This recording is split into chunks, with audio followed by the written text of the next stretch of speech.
Welcome to XLCR 32, the online news source for the Excelsior Project from the New York Council of Deliberation.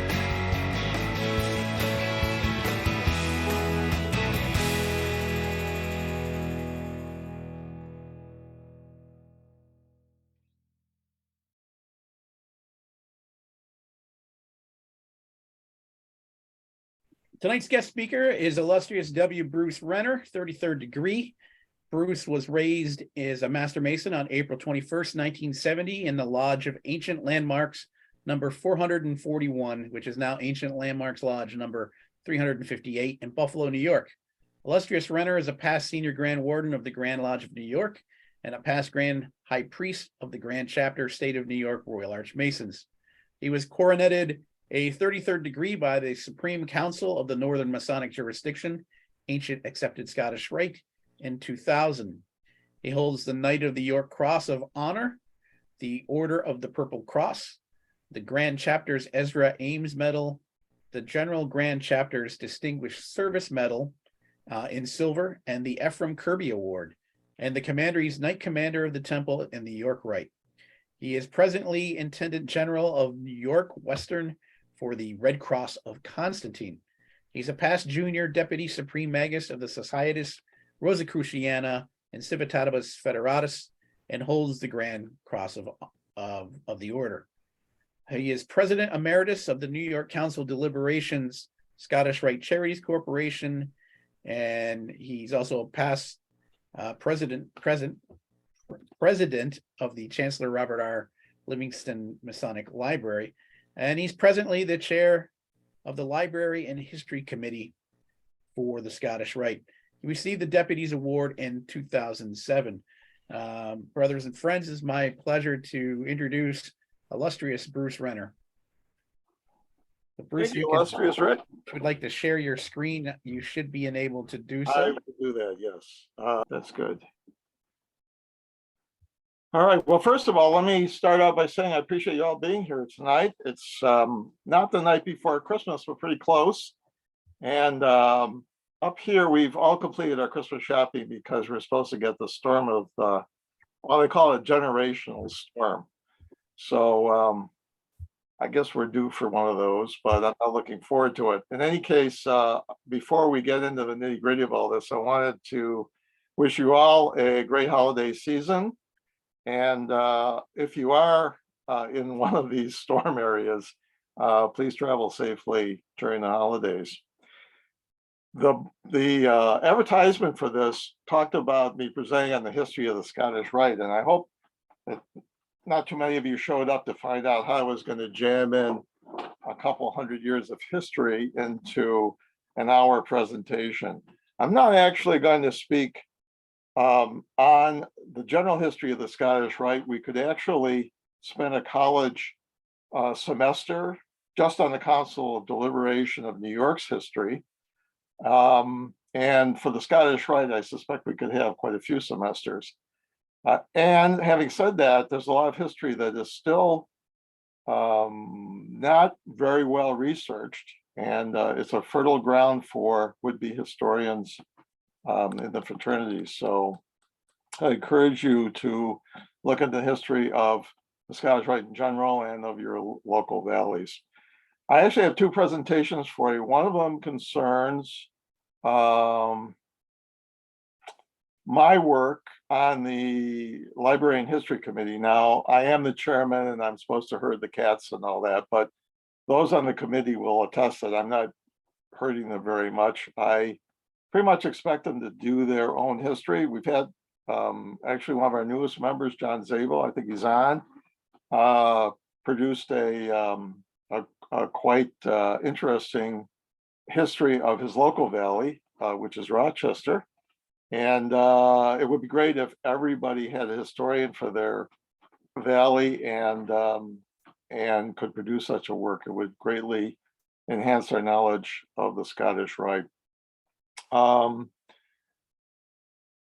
I'm going to speak on two things. First of all, I'm going to talk about that area of research that I'm involved in. And then secondly, I've been asked to speak a little bit about the ineffable and sublime Lodge of Perfection in Albany. And this is not an area that I am personally concerned with from a historical research point of view. I'm concerned for the period of time from 1867 until the 2017, actually, which marked the 150th anniversary of the Council of Liberation, and the history that occurred during that period in New York State is really what I'm focused on and what I'll talk about a little bit tonight. But I will speak about the Lodge of Perfection in Albany because they asked me to, and secondly, because it is an interesting subject. Now, like all historical subjects, when I speak about history, I do a lot of Zoom conferences that are basically talking about philosophical or esoterical things, which are basically opinion-based to a large degree or experience-based sometimes. History is supposed to be fact-based, and no matter how good a historian we are, facts sometimes elude us. So I'm always interested in these types of presentations if someone has an additional interesting fact about the history of something. So tonight, when I'm going through the story of the Albany Lodge, bear that in mind. And like we heard in the beginning, we'll take questions afterwards. If you have questions on the first presentation, jot them down, keep them in your memory. If you're younger, you probably can remember them. If you're my age, you probably have to write them down. So in any case, let's start with the first presentation, which I call Why History is Important. And let me see where I am. I'm working with a computer that I'm not entirely good at. All right. Thanks to an officer variously called a secretary, recorder, or scribe, in all Masonic organizations, from tiny country lodges to international collectives, Masons are by and large great record keepers. Like most organizations, however, they are unlikely to make very real use of them. Record keeping is a feel-good activity and certainly has merit, and with many theoretical benefits. These include I'm one slide behind. Oh, sorry, I'm back. Already I'm screwing up here, guys. See if I can get back here. All right. Let's try this again. All right. These include a record of agreed upon activities, actions, and goals for the organization, a formal business and sometimes legal record, a feeling that we will be remembered, a way like journaling of focusing attention, a resource for historical inquiry, and a tool for leaders to learn from the past to make better decisions in the present. While all these points are possible, the sad truth is that very little of the vast stores of Masonic records are ever looked at again after being read and approved in smaller bodies or distributed as proceedings in larger bodies. Why are Masons not students of their own history? Like many organizations, and truly much of our day-to-day life as individuals, we are creatures of experience. Many Masons consider the number of nights out each week to be a supreme measurement of Masonic leadership qualifications. Politically, the reward structure is based on the experience of being a Mason in the here and now, of being out and about, seeing and being seen, hearing and being heard. The road to recognition and reward gives very little credit to the Mason who uses some of his Masonic time to stay home and study the past. As the old saying goes, you get what you reward. Another saying comes to mind as well. Those who do not remember the past are condemned to repeat it. Repeating history isn't such a bad thing when things are going good. However, nothing lasts forever or is immune from change. When things aren't so good, which interestingly enough encompasses a lot of Masonic history, it is worth our while to study past experience rather than try to invent the wheel. When we do, we often are surprised that what we are experiencing isn't new.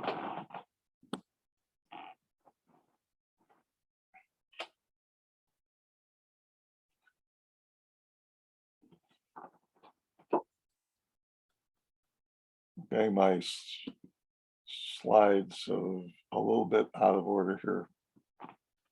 All right. For more than a decade, I've been working on a history of the New York State Council of Liberation. I was given this project by our now Sovereign Grand Commander, illustrious Peter Samick, 33rd degree, along with the chair of the Council's History and Library Committee. I'm not sure that either of us had a goal in mind other than producing a readable history of the Council at the point of its 150th anniversary that was accessible to anyone interested and at a reasonable cost.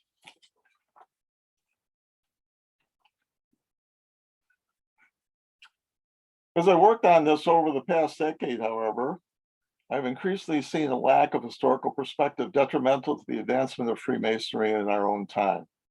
I've come to recognize this lack in my own Masonic career, and particularly in the times when I had leadership responsibility. It is, of course, unreasonable to expect every Masonic leader to spend the time I have recently spent on historical research. So a reduction of accumulated historical records that can be effectively utilized by Masonic leaders, to me, is a very worthwhile contribution to our fraternity.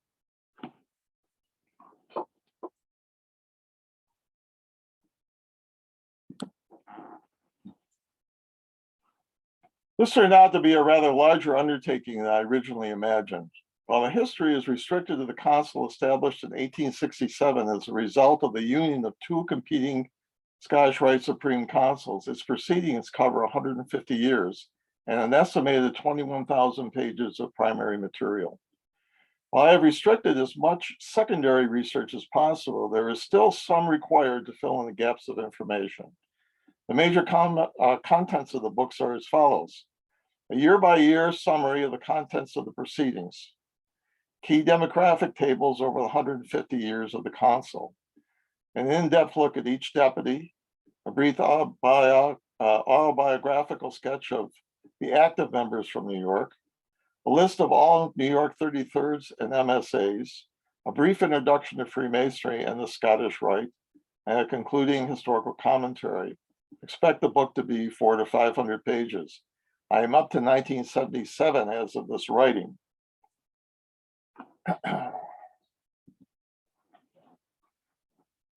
The format of the proceedings provided an interesting historical commentary in and of itself. The first proceedings of the Council of Liberation reflect its first meeting in 1867 and was published in 1868 and was 10 pages long. The proceedings of 1917 session, by contrast, contained 329 pages reporting on the session itself and a 208-page historical supplement in celebration of the 50th anniversary of the Union of 1867. During the time the illustrious William Holman, 33rd degree, was deputy, which was from 1901 to 1918, large proceedings were common practice as Holman had an intense interest in the history of the Scottish Rite. The historical section, however, was written by Brother G. Alfred Lawrence, 32nd degree, MD, PhD.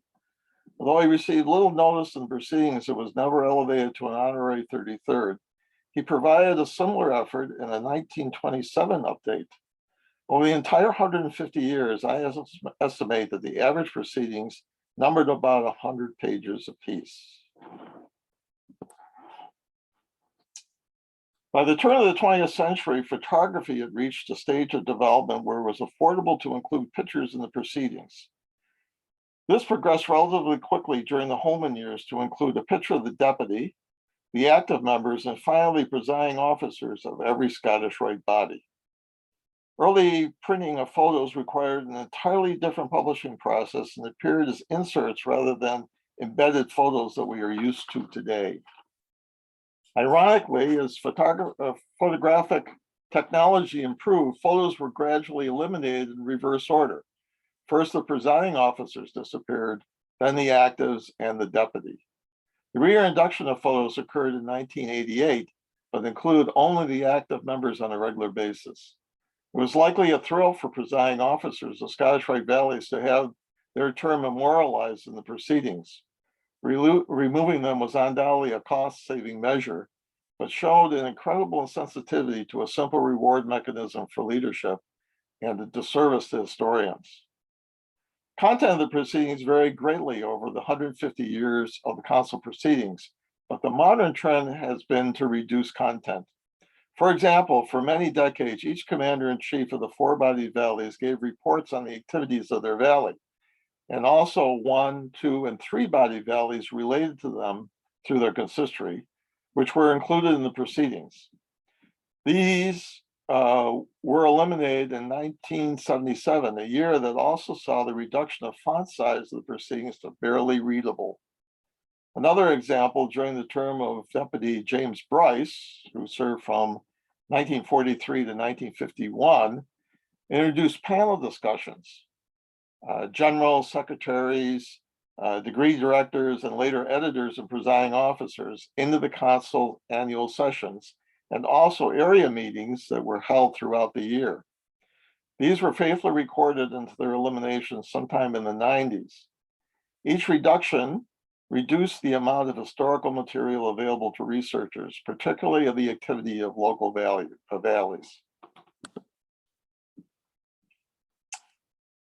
It is fair to ask how I go about reducing material and proceedings to a few pages of summary.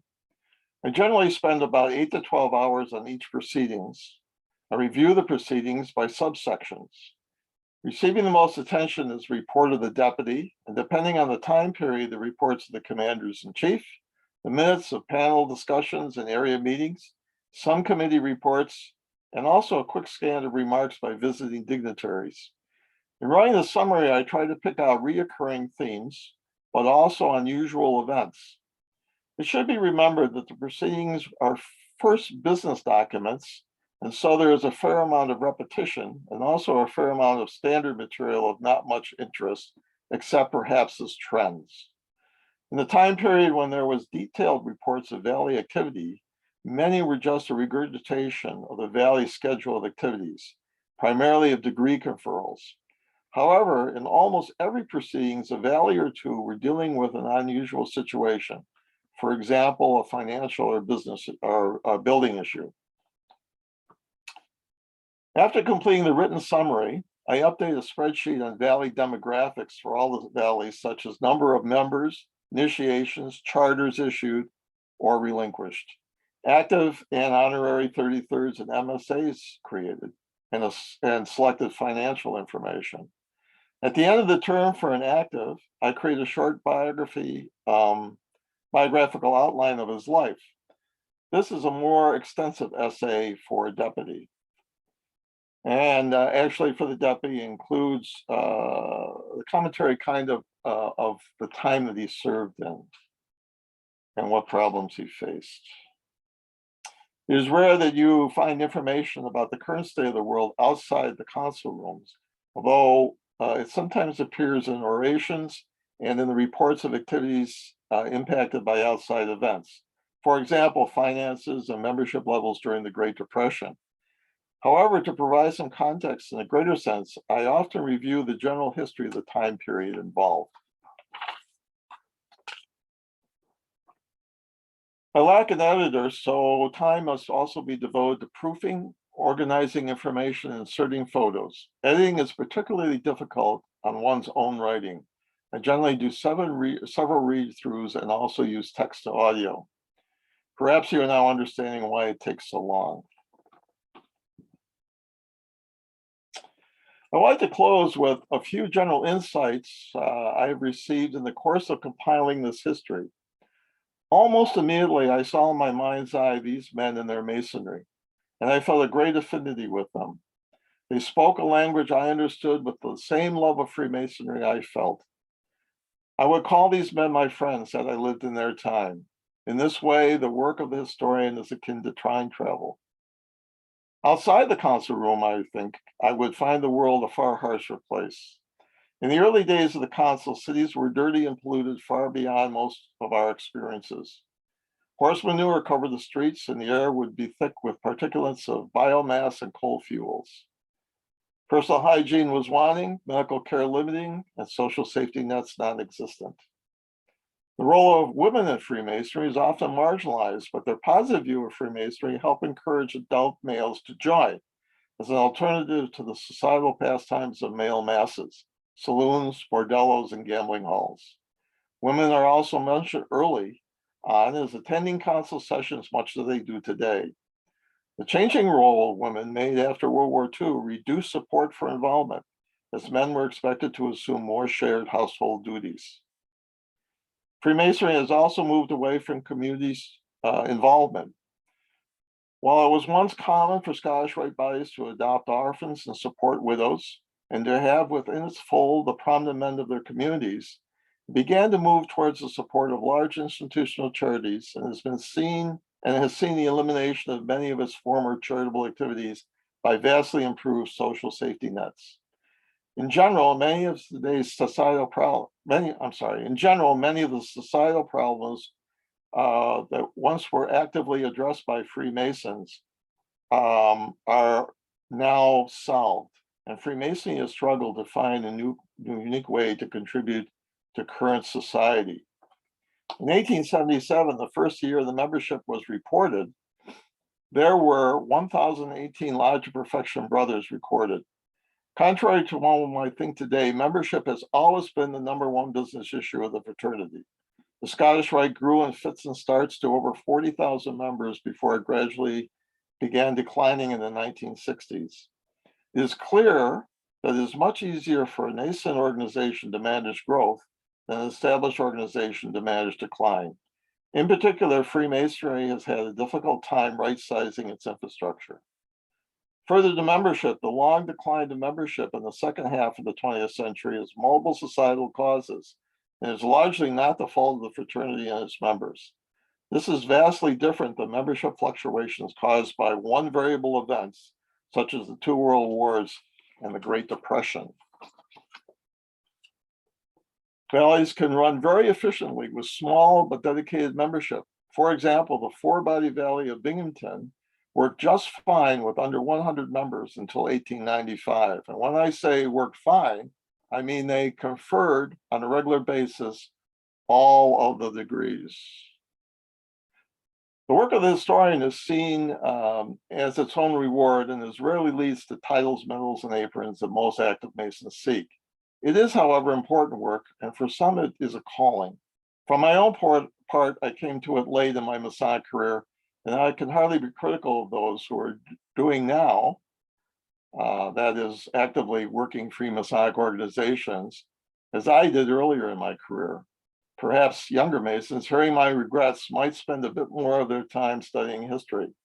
Perhaps there are others like me who, having worked Freemasonry for many years in the traditional sense, might be willing to take on a historical project, great or small. What I can say is that there is a great need.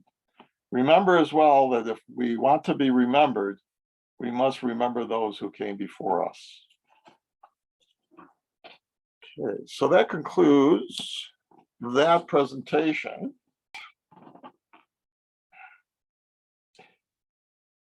So this is a brief story of the ineffable sublime Lodge of Perfection in Albany, New York. Aside from compressing a great deal of history into a very small summary, I make no claims to originality in this brief introduction of the establishment of the Scottish Rite in North America. This material has been covered many times, and I see no reason to reinvent the wheel. In this regard, no new territory is explored, and some passages are taken verbatim from source material.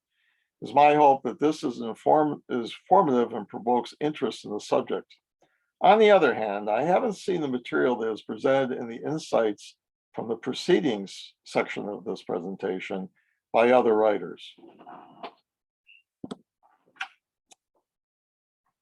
Despite the name, the Scottish Rite originated in France as a 25-degree Rite of Perfection, which emerged in the 1730s, and to which the term Escossais, French for Scottish, was often attached. And since Piers is on tonight, you feel free to correct my French. The use of Scottish to describe these degrees has been attributed to a variety of causes. Certainly, there was traffic between France and England throughout their history. Note, for example, the Arthurian and Grail traditions that take place in the British Isles that were first put into writing by French and German writers. It was some time before Mallory and Tennyson wrote English versions. In any case, it is possible that at the very least, Scottish Rite expatriates in France inspired the name. Others point to Jacobite influences and the famous oration by the Chevalier Ramsay. It must also be remembered that 3 centuries ago, few people traveled more than a few miles from their home, and the world was for them an unknown and mysterious place.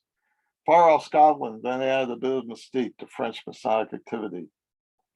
The idea of Scottish origins was strong enough to be carried over to the Rite's appearance in the United States. As illustrious Piers Vaughan, 33rd, had pointed out in his treatments of Martinism, had the French Revolution not intervened, French Masonry might have been the dominant form in the world. As it is, the Scottish Rite became largely an American phenomenon in its maturity. On August 27, 1761, the Supreme Council of Prince Masons of the Grand East of France in Paris issued a patent to Etienne Stephen Morin, which allowed him to establish a rite pretty much everywhere but France. Later copies of this patent appear to have been embellished, probably by Morin, to improve his position over the high degree lodges in the West Indies. Morin was a wine merchant and had been involved in high degree masonry in France from 1744. In 1747, he founded a Scots Master Lodge, the French colony of what is now Haiti. Over the next decade, high degree Freemasonry continued to spread to the Western Hemisphere as the High Degree Lodge of Bordeaux warranted or recognized several Ecossais or Scottish lodges there. Early writers long believed that the Rite of Perfection consisted of 25 degrees, the highest being the Sublime Prince of the Royal Secret, a predecessor of the Scottish Rite, and had been formed in Paris by a high degree council calling itself the Council of the Emperors of East and West. It is now generally accepted that this rite of 25 degrees was compiled by Morin himself and is more properly called the Rite of the Royal Secret or Morin's Rite. However, it was known as the Order of the Prince of the Royal Secret by founders of the Scottish Rite, who mentioned it in their circular throughout the 2 hemispheres or manifesto issued in December 4th of 1802. After receiving his pen, Morin left for Kingston, Jamaica, and Santo Domingo on business, arriving in January of 1763. While there, he met one Henry Andrew Franklin and made him a deputy inspector general and empowered him to establish what were to become Scottish Rite bodies in North America. Franklin subsequently traveled to New York City and, after receiving a group of Masons from Albany, New York, advanced several through the grades of the Rite and issued a charter for an effable and sublime Lodge of Perfection to be located in Albany, New York. Its first meeting on December 20th, 1767, makes it the oldest Lodge of Perfection in North America. Now, although a Lodge of Perfection was chartered in April 12th of 1764 in New Orleans, its life was short. The Treaty of Paris, 1763, had ceded New Orleans to Spain. The Catholic Spanish crown had been for decades hostile to Freemasonry. Documented Masonic activity resumed in the Delta in the 1790s. And I should point out here that I have been able to find no reference in any of the historical material that I've looked through that any of the charters issued to the New Orleans Lodge of Perfection have survived. So it's a little bit of an issue to say that the Lodge of Perfection is the oldest. Lodge of Perfection in Albany is the oldest, but it is certainly the oldest surviving Lodge of Perfection as far as we know, unless one of those charters show up. And there would be some question about whether the Lodge of Perfection is now working in Louisiana, whether any of them work under any original charter that would date back to this period.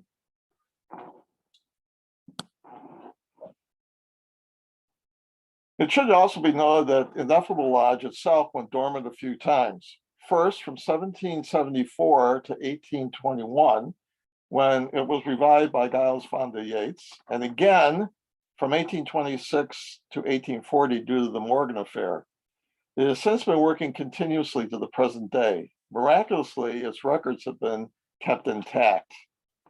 This, of course, precedes the establishment of the Supreme Council of the Southern Masonic Jurisdiction, which was established in 1801 by over 30 years, and the modern Northern jurisdiction established at the Union of 1867 by 100. It should be noted that a number of Supreme Councils were established in the North prior to the Union, but under the Southern jurisdiction. The Union combined the two largest, the Van Rensselaer Supreme Council and the Surnow, Hayes, Raymond, Robinson Supreme Council. In correspondence of 1827, the Southern jurisdiction renounced all jurisdiction over the Albany bodies, ceding them to what would become the Van Rensselaer Supreme Council.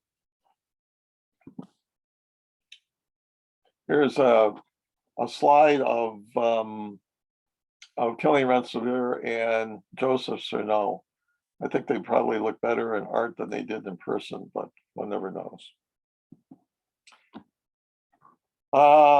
William Holman, who served as deputy from 1901 until 1918, the longest term of any deputy to the present, has an interesting connection to the Albany Lodge of Perfection. Of all the many men I have met on the pages of the proceedings, he is the one I would most like to meet in person. His story is remarkable, but not the subject of this essay, except insofar as his connection to the ineffable Lodge of Perfection. Holman's Masonic career was almost entirely focused on the Scottish Rite, and unlike deputies before and since, he was a student of history. The proceedings of his term were full of historical supplements. In 1902, one of these supplements dealt with the history of the ineffable Lodge of Perfection. It was prepared by illustrious John H. Lindsay, 33rd degree, the thrice potent master of the Lodge at the time. While most historical treatments of the Lodge focused on its creation, which I have just summarized, this history gave us an additional view of its early operation.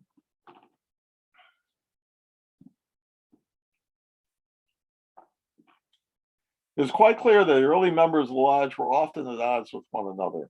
Part of the issue was to be found in the laws and regulations for the government of a Lodge of Perfection by the name of Ineffable, to be held in the city of Albany in the province of New York. Although not unusual for the time, these might be considered a bit draconian. Lodge membership was limited to 27. It met every week, and members were expected to attend unless ill or traveling. Members were fined for unexcused absences, and if the fines weren't paid or the absences too frequent, they were expelled. Fines were also extracted for being drunk in the lodge, a common problem of the time, for bad behavior or language, and for not performing their duties as an officer. Members could also be expelled for discussing lodge business when not in lodge, even with other Masons, and for conferring grades clandestinely. Money could not be dispersed or collected in the lodge, which appeared, money could only be dispersed or collected in the lodge, which appeared to keep in it a sort of strong box. Minutes indicate that some members were not accustomed to being bound by such ironclad rules. It's difficult to imagine in general that fines were always imposed fairly, and some relied on the discretion of the master or the word of witnesses. One case became prominent that ensued between early members William Gamble, Samuel Stringer, and William Hogan. Gamble, the first master, appeared to have issues with Samuel Stringer, who had been appointed the new master of the lodge, and further that he had been created an inspector general. This likely created him a 33rd degree, although I cannot find records to unequivocally support it. Two others were advanced that day, Moses Michael Hayes and Jeremy Van Rensselaer. Did this make them 33rds as well? Both Gamble and Hogan became frequently absent from the lodge, refusing to pay fines, and were expelled. Interestingly, the same men in better times had worked to establish their first lodge building on what became Lodge Street in Albany, New York. This remains a significant Masonic site today, and the current building is one of New York State's Masonic treasures. To qualify for membership, a petitioner must have received the 3 grades of symbolic lodge and held office there. This is actually less stringent than the Royal Arch, which also had its genesis in Albany in the 1790s. For to be admitted, one had to be a past master of a lodge.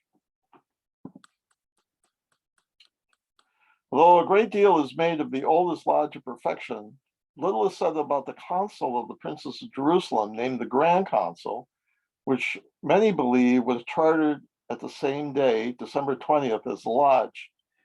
Newberry and Williams, 1987, History of the Northern Masonic Jurisdiction of the Ancient except the Scottish Rite of the Northern Masonic Jurisdiction, failed to definitively speak about it, but they do note the following entry in the minute book for the lodge in 12/20/1867. A Grand Council, this would have been at the time of the Union, by the way, of 1867.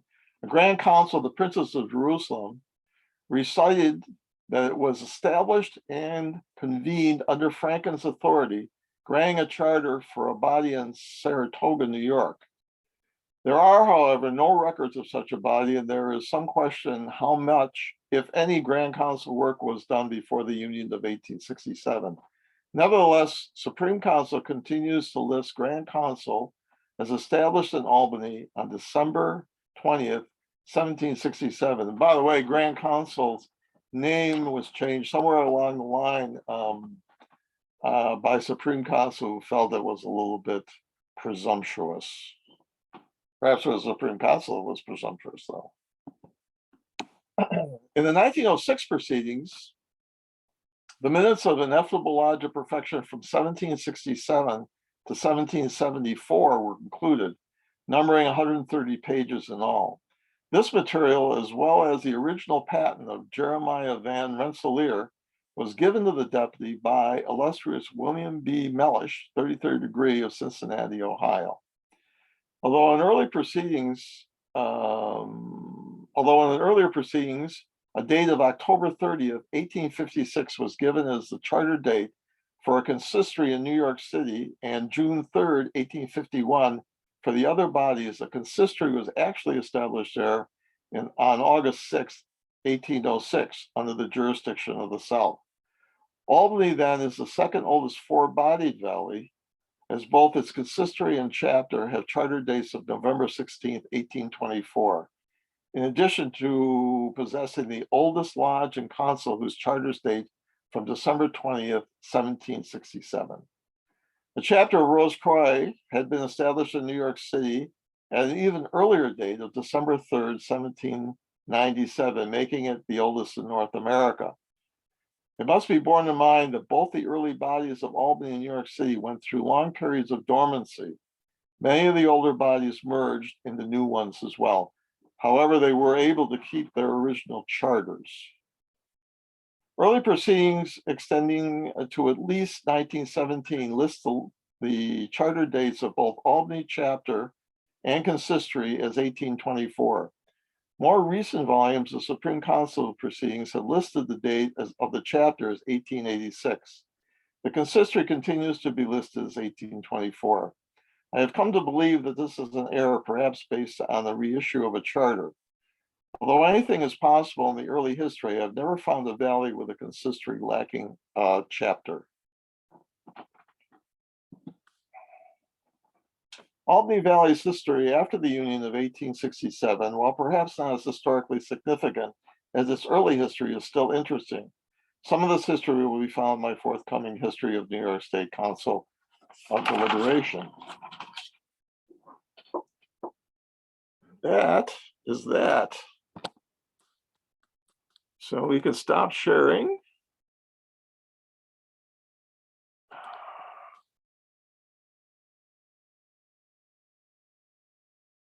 Actually, I'll start off and see if anybody follows up with anything.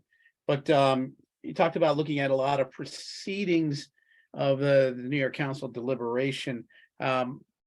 have those been digitized? And if so, how far back are the digitized ones that you have had access to? And if they haven't been digitized, where are they located? Livingston, you probably know, it's probably a trick question, right? Do I remember that the Livingston Library undertook that on behalf of the Council of Deliberation quite a few years ago now? I'm going to say half a dozen years, for which we made a donation, let's say, to the Livingston Library. Those digitized copies are still hopefully maintained in the Livingston Library, but I can't speak to that. But copies were given to the secretary of the Council of Liberation, and also all of the active members. So there are copies, and my hope was that eventually the Council of Liberation would put those proceedings up on their website. That might be a project someone might want to entertain for your stuff. Well, that was part of the reason I asked, because the New York COD website is being revamped, and we're going to have a member section, so you can you'll have to use the same registration that you use to get into the member section from Supreme Council, and you'll be able to get into the member section for New York. And one of the things that we want to put up there are the proceedings. Now, if we've got copies floating around of historical proceedings going back all the way to the beginning, or as close to it as possible, then I'd love to be able to put those up. So, I don't know how much space they're going to eat up, but I'll ask, because I see Jim Swan, who is the former COD secretary, and see if he's got a copy of that kicking around. And if not, I know other people. I know a guy named Bruce Renner. Well, I have, yes, I do have a copy. I can certainly send you a thumb drive with it. And Livingston Library, I'll also be able to provide a copy for you as well. The proceedings are complete. The advantage of historical studies, at least as far as I'm concerned, is being historically interested in the council, is that all of the records are intact from their genesis in 1867. When you go back before that, it gets a little dicey. Although Supreme Council, although they've never digitized their proceedings as far as I know, Supreme Council, I believe, has all of their original proceedings, probably going back before the proceeding, probably the proceedings of both the Cerno and the Van Rensselaer consuls. Right. So I also noticed in one of your slides you had the Newberry history of the Northern Masonic jurisdiction, and I just went to my bookshelf, and I've got a version of that too, but I found on my shelf here also the history from the author's last name is Baynard. Are you familiar with that? No. It's Samuel Harrison Baynard Jr., 2 volumes, published in Boston in 1938. I don't know if I can put that up there so you can see it. Yes. I think, to my knowledge, the Newberry Williams is the latest history that was done for the entire Scottish Rite. There was a lot of historical publication, I'm going to say prior to the 1950s or so. And it's very interesting because it was so much more difficult doing this stuff. And I'm also amazed when I'm going through the proceedings, when I'm putting stuff in Excel spreadsheets, like membership numbers and things like that. They had 60 plus valley bodies in their heyday, plus 60. And there's very, very seldom a mathematical error in any of their work. So they operated completely differently than we do today. And I'm just amazed at the work they did. It's just I could never conceive of writing all this stuff out, probably by hand in 1867. Typewriters I think were invented around the 1890s. Don't quote me on that. So they would handwrite stuff, and then they would take it to a printer, and the printer would put the type in place for it. It's a very tedious process, but they did it, and they did it very well. That's why it's so frustrating that with all the modern technology we have, our proceedings have become very anemic in many of our organizations. Yeah. Bruce, I have a question for you. So Masonic antiquities like rings, jewels, banners, even if they even existed back then, is anything like that visible to be seen in maybe our archives or in the Northern Masonic jurisdiction, the Supreme Headquarters? Well, certainly both the Livingston Library in New York and the Van Gordon Library in Lexington has a great deal of that regalia. They'll have 33rd rings of famous people, and that kind of thing. And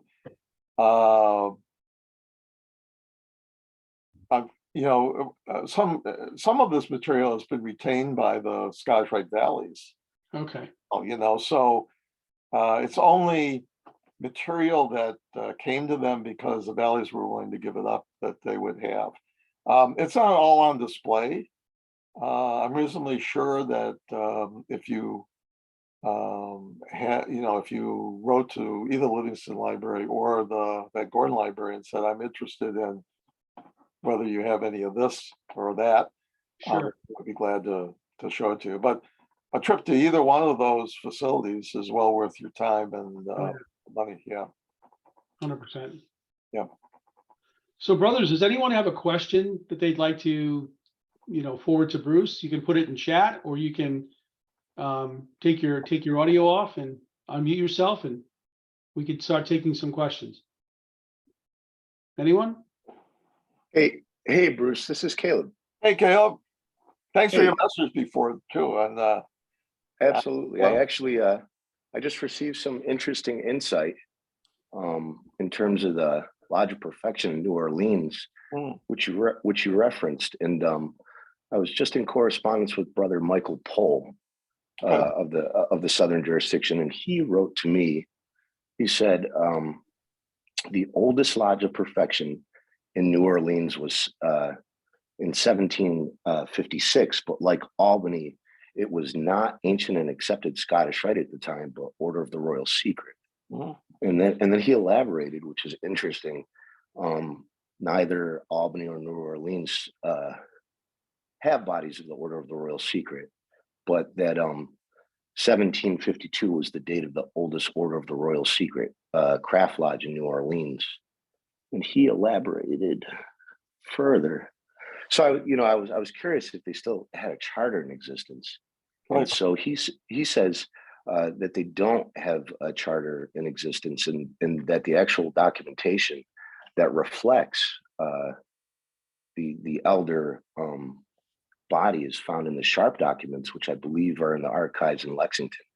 So that was a point of real intrigue. So he was saying basically that essentially it can be corroborated that the Ineffable Lodge of Perfection in Albany does have the oldest continuous in existence charter, and that the charter still exists. So as Northern Masonic jurisdiction Masons, we can all be very proud, and it's quite beautiful if anybody gets to see it in the archives. So just a point of clarity there, because I know that was kind of lagging. Thanks, guys. Yep. It's you don't find references to that so much in the literature, but yes, we were extraordinarily lucky, and that's why I credit Holman with this, because had it been another deputy at a different time, that history might have been lost. But Holman did. He recovered a great deal of Scottish Rite material over his tenure as deputy, which had frankly just been tossed to the corner, but we're very, very fortunate that this body in New York was able to keep its records continuously from that period of time, with some periods of dormancy, of course. And it was very unfortunate for New Orleans that that they came under. My guess is the Spanish came in and just basically burned everything to the ground, and those documents were lost. But I would say that we in New York should give credit to the fact that they had the first chartered body. We just have the one that survived, and so we're now the oldest on that basis. Anyway. We'll take credit for it. Let's see. We have a question. Andrew, did you want to unmute yourself and ask the question, or would you like me to read it?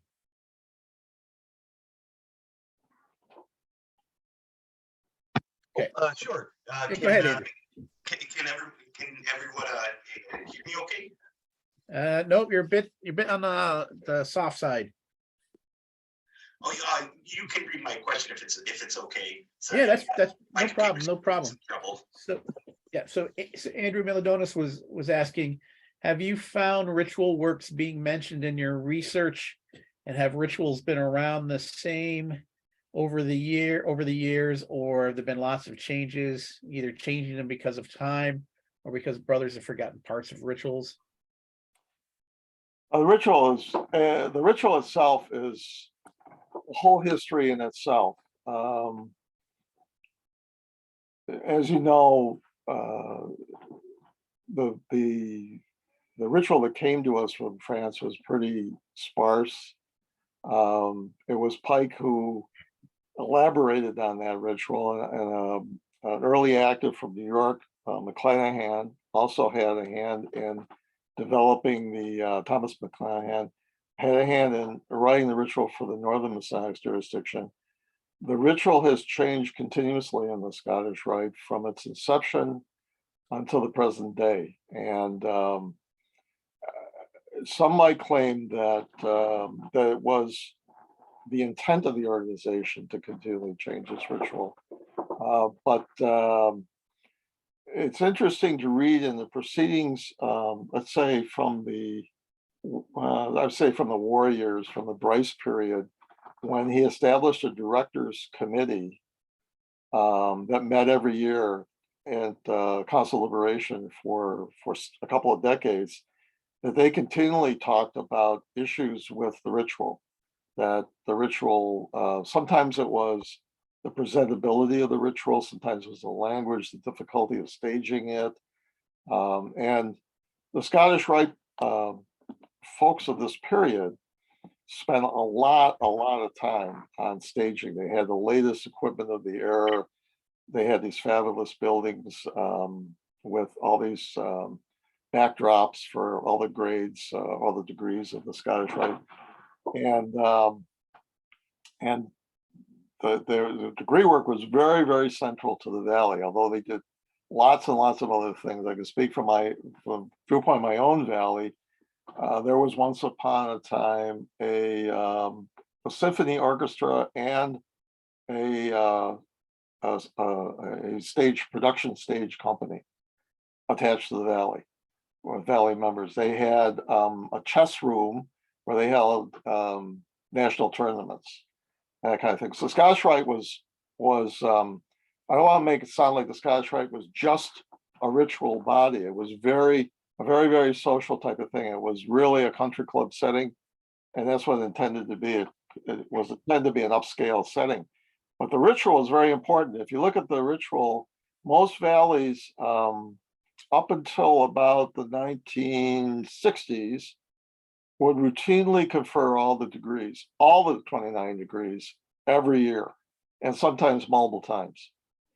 So so the degree was very much on their mind. But to answer your question, there is a great deal of ritual change, and I don't think anyone's fully cataloged it.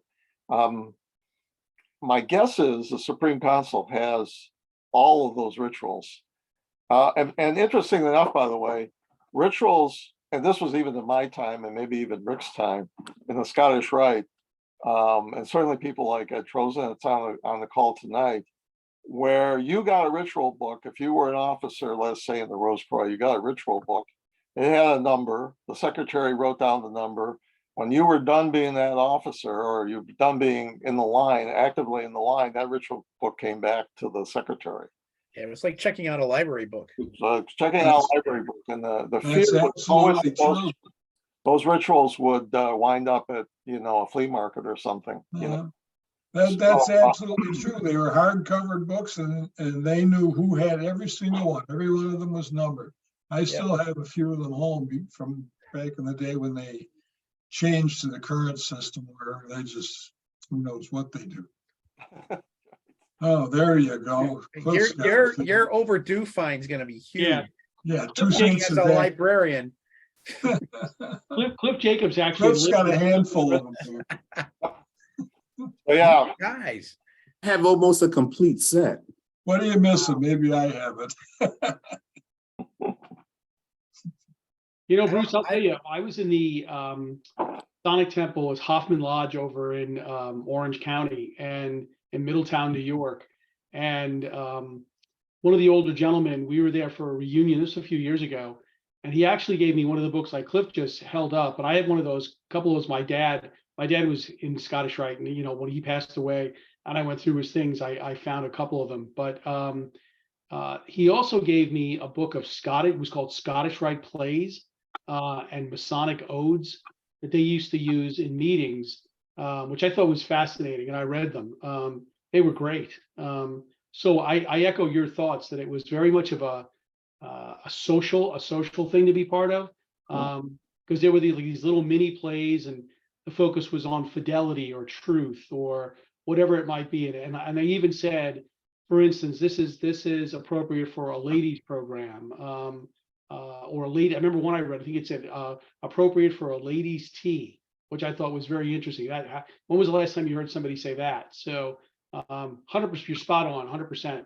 That's what it was. Rick's raising his hand. He goes to ladies' teas all the time. So I have an Irish wife. I have a lady who drinks tea constantly. there you go. Jameson. We should have a Jameson party. Well, she's a lightweight when it comes to alcohol, so I will consume the Jamesons. More for us. Yeah, that's right. More for us. Brothers, does anyone else have a question? I think these questions are great. The interaction is outstanding. We got to see Cliff Jacobs' library. I mean, come on, this doesn't get better than this. Cliff's got many secrets. I gave all my stuff to Walter Cook when we moved. Oh, I'm gonna have to talk to Walter. Yeah. I actually He took a whole carload full, so he's got stuff. Oh, wow.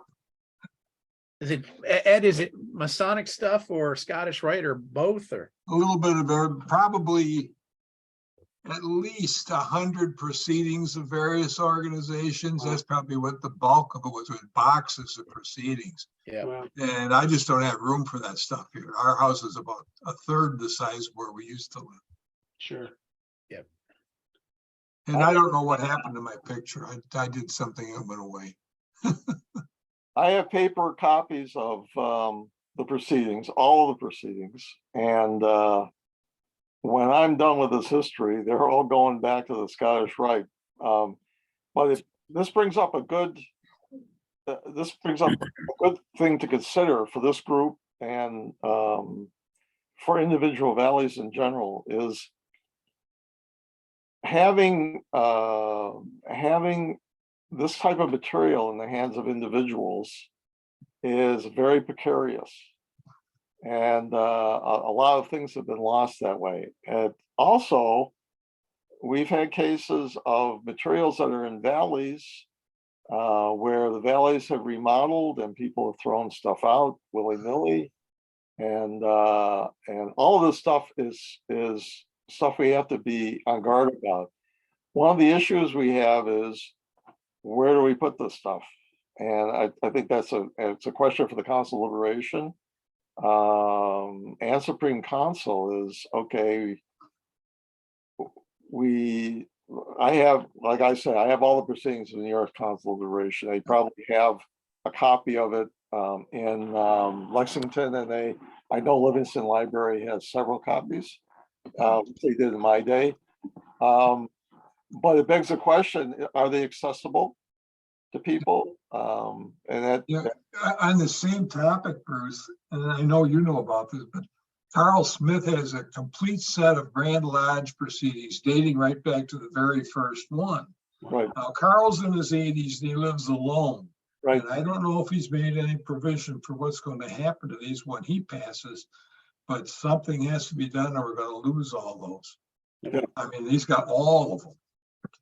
But he won't part with them. I mean, he actually looks through them all the time. So Interesting.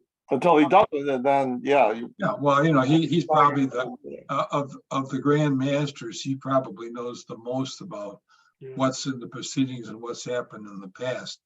And you know, he shares that with us all the time. But the day's going to come. You know, it's Has interesting. has any effort been made to digitize any of these Yes. holdings? Have to talk to the Grand Lodge Library people about that, especially those. Yeah, I think it has been, but is Jim still on? I think they Jim completed left, and we lost Jim, but Jim Ellis was on here. Who else is on the library board? Cliff, are you on the board? Not any longer. I think some of them have been digitized, but I can't say to what extent. I thought they completed that, but it was after I was. Marlon's on here. Maybe Marlon, are you still with us? I am. What can you tell us? What's going on these days? I cannot answer that question about the digitizing. My brain cannot go back that far, unfortunately. Oh, you can remember the crossing of the Delaware. He's great. He's grading finals right now. He can't remember yesterday. I think some of those are up on the Grand Lodge website, though, if I'm not mistaken. I wouldn't be surprised if something hasn't been done with it, but I'm just saying that there is a set in their, you know, their original condition that are out there that could very easily disappear. Yep. You know, I will tell you, I'll give you two quick stories. So one of the things that I try to do is I try to get on eBay and see what I can find on eBay, just out of curiosity. And one day I found a full set of slides. Somebody was selling the slides. And if you can believe this or not, the old Kodak carousel that the slides used to go in, it was $15. And it said opening day of Supreme Council Lexington. I looked at it, and sure enough, he had only about 15 or 16 of the 50 slides, but it was slides that he was a teenager at the time who took pictures of the day the Supreme Council actually was up and running full time in Lexington. So I sent an email quickly to Jeff Grotto and said, "Hey Jeff, do you have these slides?" He got on it immediately. They reached out to the individual. And his dad happened to belong to a lodge. He is not a Mason, but his dad belonged to a lodge in Massachusetts. And he took them with an old Kodak camera. And sure enough, he was selling them because he was downsizing his home. And he sold the whole thing to the library for $15. So, and it happened to be slides that they did not have in their slide edition, which was great. So they were so happy that I found that. But another story is, I guess now it's going on about 5, 6, maybe 7 years. The Poughkeepsie Masonic Temple was sold, and a number of us went and we pulled out all types of Masonic antiquities just for the mere purpose of saving them. But what was interesting, my wife, she's a pediatric registered nurse, she was taking care of a patient in their home, and the physical therapist came in and said to my wife, "Hey, Judy, isn't your husband Bob a Mason?" And she said, "Yes." "Why is that?" She said, "My husband just got boxes of material. I'll find out what they are. He's the library archivist at the Dutchess County / Poughkeepsie library system." Well, P.S. what it turned out to be, after we got as much as we could out of the Poughkeepsie Masonic Temple, the brothers of Poughkeepsie Lodge actually threw out all of their minutes, threw them out, and they're in the garbage. And the guy who bought the building looked at him and goes, "Wow, some of these are a couple of 100 years old." He was smart enough, thank God, to take them to the library and say, "Listen, I'm not a Mason. This must be important." And of course, the library loved it. They digitized it all, but they've got the original copies, and now it's digitized, and you can go see them online. But my point is, Bruce, you're spot on, man, that we have people that are throwing away our history just because they don't know what to do with it, or they're ignorant to the fact of they don't know what it is. And this was hundreds of years of minutes of a lodge. Unfortunately, the lodge is no longer, but it was a shame. I mean, there's all that history in there.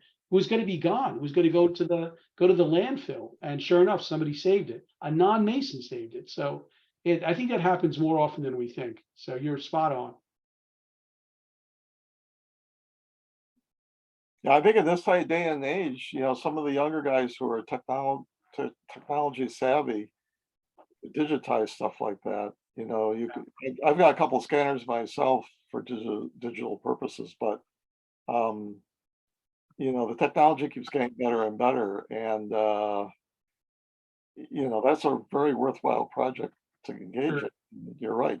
I mean, so many lives lost it.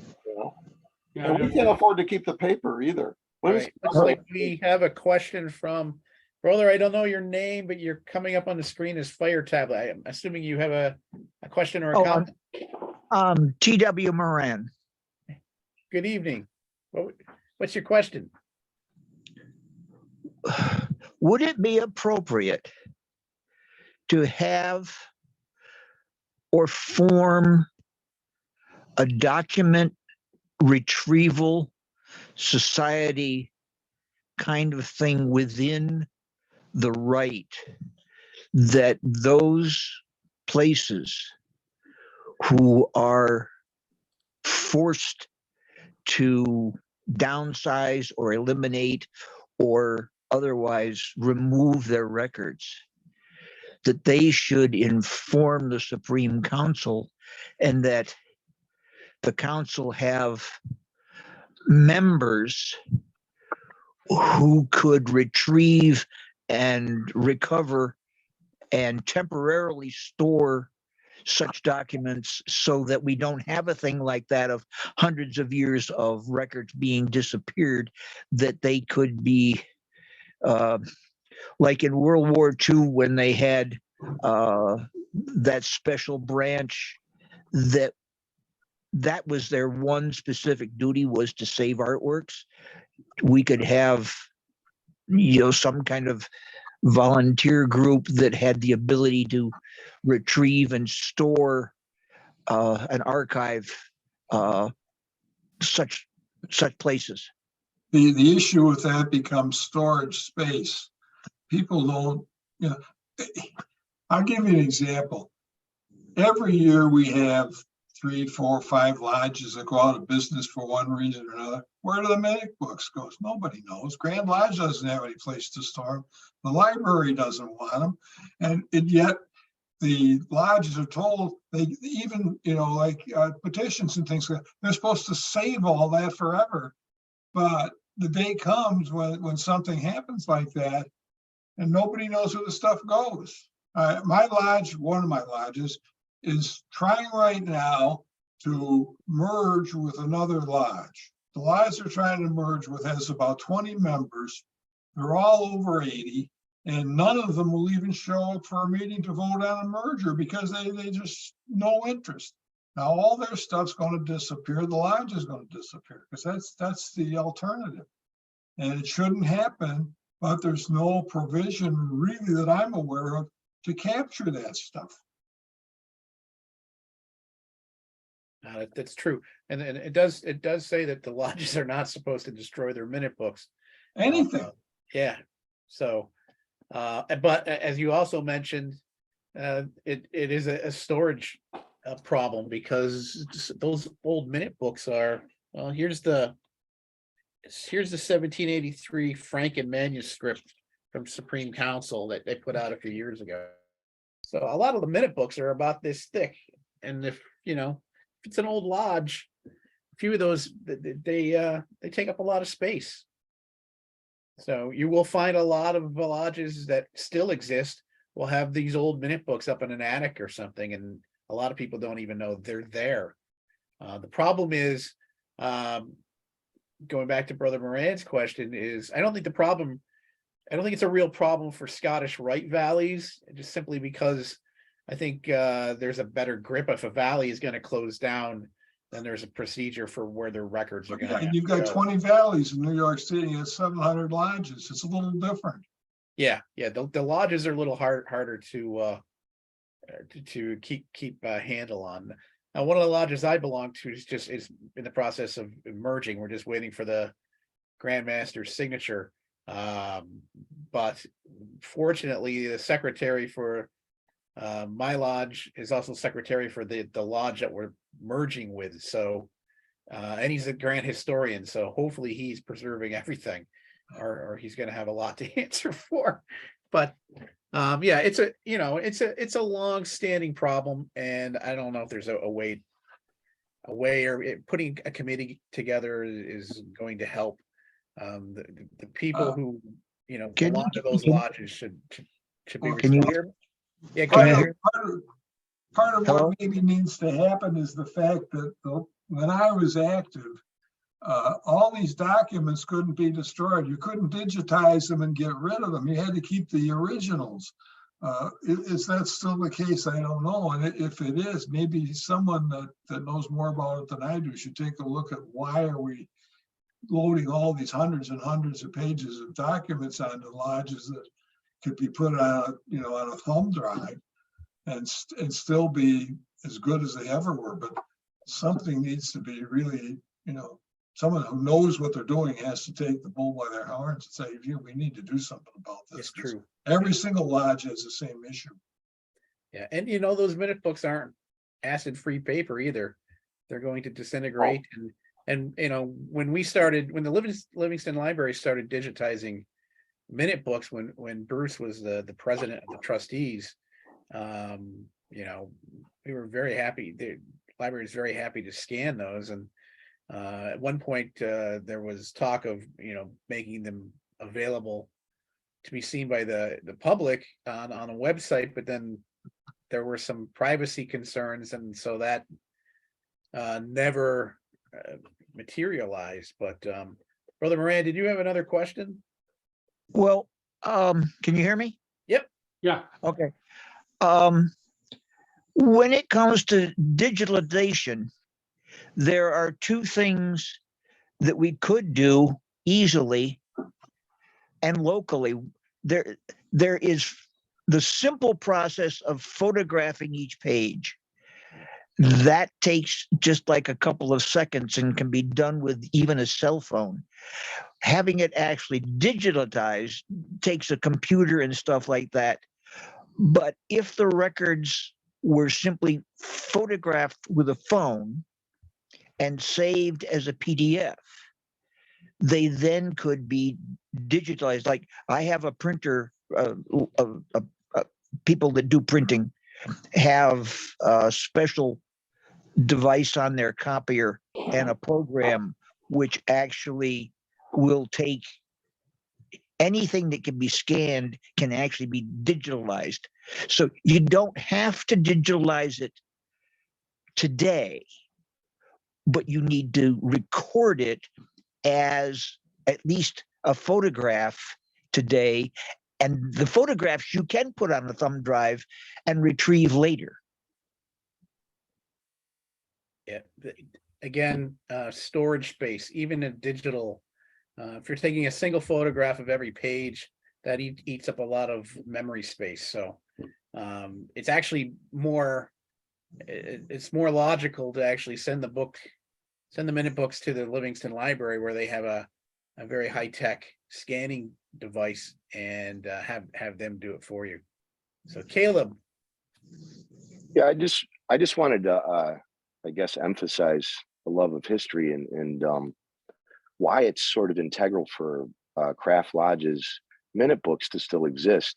And one of the very interesting experiences I had is I was traveling to Johnstown, New York, and I was asked by a fellow member of the Scottish Rite Research Society to try to procure some of the early names within the minute book.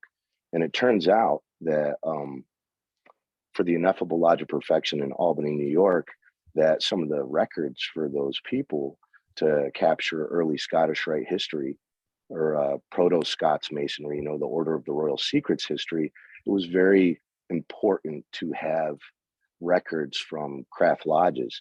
And the same can be said when you trace it via the through line that exists from the Ineffable Lodge of Perfection in Albany to South Carolina to New Orleans, through the Caribbean, all the way to France, and some of the early Order of the Royal Secret archives that still exist or extent there can almost be found in a through line throughout Europe to these lodges out of England, which is quite fascinating. Of course, it was the Scots Masonry, so they weren't exactly sure what was being practiced. It was almost as if they were practicing an iteration of the past master degree. So what I mean to say is as far as like a formal effort to do that, it was through the Scottish Rite that I discovered how important craft lodges are and how important preserving their archives are. And of course, not everyone shares the same rich or illustrious history as St. Pat's Lodge, where Sovereign Grand Commander Pete Samick hails from. So it was a real beautiful effort to do that and to see them preserved well in their physical form. But in order to capture the breadth of Scottish Rite history, which is very, very difficult to summarize or to even present upon because of how many nuances there are, the language barriers that exist, it's really a huge effort to capture all that. So any effort to do that, I applaud. Thanks, guys. Thanks. Very good. Anybody else? Okay, hearing none. I do have a first of all, Bruce, thank you very much for speaking tonight. My pleasure. Great to hear about the project. Are there any items that you may be in search of that maybe somebody might know if it's available at their valley or whatever that they could get back to you about? Well, I'm to the period of time now where I have access to some materials. Early on, I don't have a complete set of the Supreme Council proceedings, so I have to kind of back research, especially in the early history of the Council of Liberation. They used to publish biographies of the actives, but they stopped that because they thought it was redundant with Supreme Council.